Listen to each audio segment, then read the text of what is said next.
Si la Terre était ronde, les habitants de l'hémisphère sud auraient la tête en bas et tomberaient dans le vide. Franchement, ça tient pas debout. L'idée que la Terre est ronde n'est pas nouvelle. Le mathématicien grec Pythagore, celui du théorème, le supposait déjà 5 siècles avant Jésus-Christ, sans toutefois être en mesure de le prouver. Deux autres Grecs, Aristote puis Ératosthène, parviendront finalement à le démontrer plus de 3 siècles avant notre ère. Pour le prouver, ce dernier, Ératosthène, a eu l'idée de planter 2 bâtons à des endroits très éloignés, l'un plus au nord que l'autre. Puis il a mesuré leur ombre projetée à la même heure. Si la Terre avait été plate, ces ombres auraient été strictement identiques. Or, ce n'est pas le cas. Celle plus au nord était plus longue. Ce phénomène ne peut s'expliquer que par la rotondité de la Terre. Et pourtant, aujourd'hui encore, certains sont persuadés que la Terre est plate et qu'on leur ment. Tenez, en 2020, un certain Mike Hughes a perdu la vie en voulant en apporter la preuve. Il a péri aux commandes d'une fusée qu'il avait construite dans son garage. Il voulait prendre des photos de la Terre à 1500 mètres d'altitude pour démontrer qu'elle était parfaitement plate. Bon, heureusement, la plupart des platistes, c'est le nom qu'on leur donne, sont plus terre à terre. Certains avancent que si la Terre était ronde, les habitants de l'hémisphère sud auraient la tête en bas et tomberaient dans le vide. Franchement, ça tient pas debout. En effet, quel que soit le lieu où l'on se trouve sur Terre, nos 2 pieds sont parfaitement collés au plancher des vaches. Ceci grâce à une force fondamentale, la gravité. Cette force attire tous les objets vers le centre de la Terre, nous y compris. Si la Terre était plate, la gravité ne produirait pas du tout les mêmes effets sur les objets. Allez, on va faire un peu de science-fiction. Imaginons que notre planète se présente sous la forme d'un disque, comme ce vieux 33 tours, au-dessus duquel je vais placer un fil à plomb. Si la Terre était plate, donc, le centre de gravité se trouverait au centre du disque, ici. Et le plomb serait attiré dans cette direction, sauf qu'en fonction de l'endroit où on se trouve sur le disque, le fil serait plus ou moins incliné, à l'exception bien sûr à l'aplomb du centre du disque.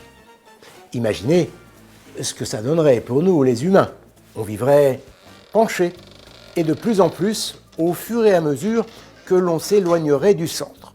Le même phénomène se produirait avec les arbres, les monuments. Ce n'est évidemment pas le cas. Comme la Terre est une sphère, nous sommes toujours à la même distance de son centre et la force de gravité s'exerce toujours de la même manière, perpendiculaire au sol. C'est ce qui nous permet de tenir debout et qui fait qu'un objet tombe toujours à la verticale, comme notre fameux fil à plomb.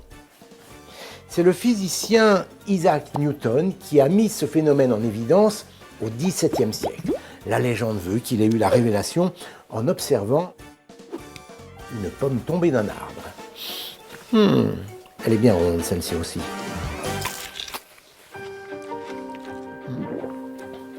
La deuxième observation simple, qui prouve la rotondité de la Terre, est bien plus ancienne. On la doit au philosophe grec Aristote, qui a été le premier à la réaliser 3 siècles et demi avant Jésus-Christ.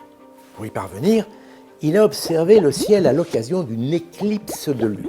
Ce phénomène se produit lorsque la Terre vient se placer pile-poil entre le Soleil et la Lune.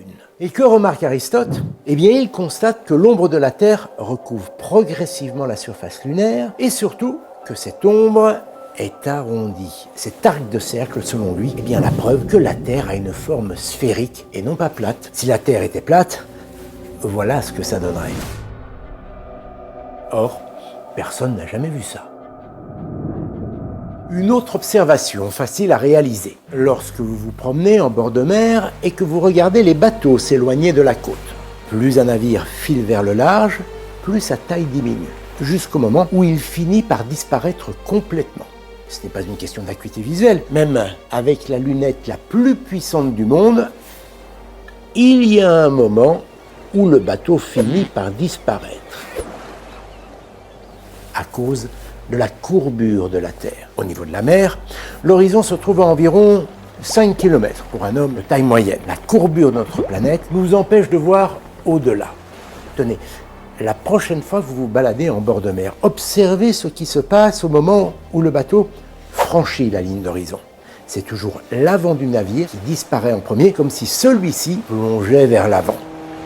Si la Terre était plate, avec une longue vue, on pourrait le suivre infiniment plus longtemps. Je vais utiliser cette lampe pour symboliser le Soleil. Si la Terre était plate, comme ce planisphère, toute la planète serait éclairée en même temps. Alors certes, le Soleil serait plus ou moins haut en fonction de l'endroit où on se trouve, mais dès l'instant où le Soleil franchirait la ligne d'horizon, il ferait jour partout au même moment. Jour, nuit, jour, nuit, jour, nuit. Si la Terre était plate, le Soleil se lèverait à la même heure pour tout le monde, et en toute logique, il se coucherait aussi à la même heure pour tout le monde. Or, vous le savez, ce n'est pas ce qui se passe.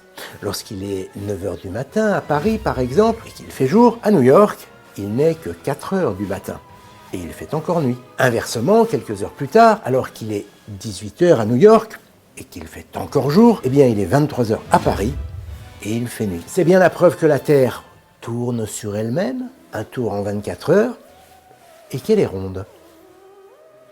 Si vous doutez encore, je vous invite maintenant à lever les yeux au ciel, quand il fait nuit.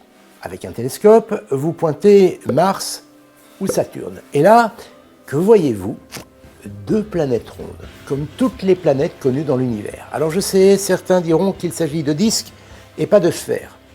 Eh bien, en poursuivant l'observation, vous constatez que des détails défilent à la surface. Ils apparaissent d'un côté et disparaissent de l'autre. C'est donc bien la preuve que ces planètes sont sphériques. Du coup, si nos voisines sont sphériques, pourquoi la Terre serait-elle plate? Allez, on va finir en beauté. L'ultime preuve de la rotondité de la Terre a été fournie par la mission Apollo 17 en 1972. Il s'agit de la toute première photo de la Terre complète prise depuis l'espace. Les Américains l'ont surnommée Blue Marble, la bille bleue.